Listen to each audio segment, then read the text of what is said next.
বহু প্ৰত্যক্ষাৰ অন্তত সকলোৱে এটা আশা কৰা খবৰ অসমবাসী ৰাইজে পালে। বহু বছৰৰ পৰাই সকলোৱে আশা কৰি আছিল যে কেতিয়া আপুনি মন্ত্ৰিত্ব পাব আৰু অৱশেষত আপুনি মন্ত্ৰিত্ব পালে। ছাৰ, আমাৰ ফালৰ পৰা বহুত শুভেচ্ছা জ্ঞাপন কৰিছোঁ। সমগ্ৰ অসমে আপোনাক লৈয়ে সকলোৱে ছ'চিয়েল মিডিয়াতে হওক বা সকলোতে কিন্তু আপোনাক লৈয়ে চৰ্চা কৰিছে। আপোনাক বহুত শুভেচ্ছা জ্ঞাপন কৰিছে। ছাৰ, আপুনি কেনেকৈ আগবাঢ়িব, যিহেতু কালিৰ পৰা আপুনি মন্ত্ৰিত্ব লাভ কৰিব? সৰ্বপ্ৰথমে মই অসমৰ মাননীয় মুখ্যমন্ত্ৰী ডক্টৰ হিমন্ত বিশ্ব শৰ্মা ডাঙৰীয়াক মোৰ ফালৰ পৰা মই ধন্যবাদ জ্ঞাপন কৰিছোঁ। তেখেতৰ মন্ত্ৰীসভাৰ মোৰ নামটো অন্তৰ্ভুক্ত কৰাৰ কাৰণে তেখেতে যি দৃঢ়তাৰে কাম কৰাৰ এটা প্ৰয়াস কৰিছে, সেই প্ৰয়াসত মই সহভাগী হ'বৰ কাৰণে যি ব্যৱস্থা তেখেতে কৰিছে, মই তেখেতসকলক বৰ বিশেষভাৱে মই তেখেতক ধন্যবাদ দিছোঁ।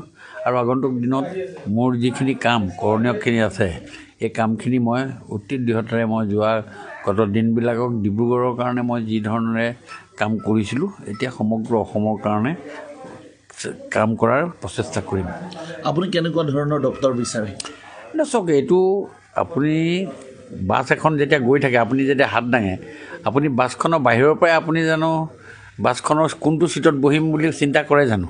আপোনাৰ প্ৰথমে চিন্তা কৰে যে মই বাছখনত উঠি লোৱাৰ পাছত আপুনি বাছখনৰ 1 নম্বৰ ছিটত বহিব নে 31 নম্বৰ ছিটত বহিব, সেইটো তেতিয়াহে মানুহে থিৰাং কৰে।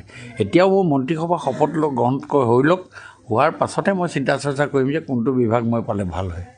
যিহেতু আপুনি সমষ্টিৰ বাবে বহুখিনি কাম কৰি গৈ আছে আৰু এতিয়া আপুনি মন্ত্ৰিত্ব লাভ কৰাৰ পাছত আপুনি সমগ্ৰ অসমৰ বাবে কাম কৰিব লাগিব আৰু 2026লৈ বেছি দিন নাই, অৰ্থাৎ 1.5 বছৰ আপোনালোকে পাব। কেনেকুৱা ধৰণত কাম কৰাৰ মন আছে আপোনাৰ সমগ্ৰ অসমত, যিটো ইমান দিনে আপুনি ডিব্ৰুগড়ৰ বাবে কাম কৰিছিল? যিটো হিমন্ত বিশ্ব শৰ্মা ডাঙৰীয়াৰ দ্বাৰা যিটো প্লেনিং আৰু যিটো ষ্ট্ৰেটেজি তেখেতে আৰম্ভ কৰিছে, এই ষ্ট্ৰেটেজিৰ মাজত ডিব্ৰুগড় সন্নিৱিষ্ট হৈ আছে।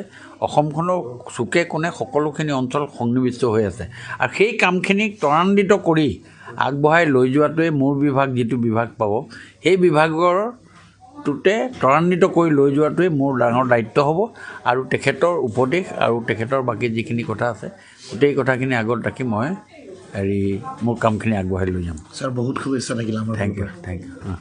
Stay informed, stay ahead. News NE 365.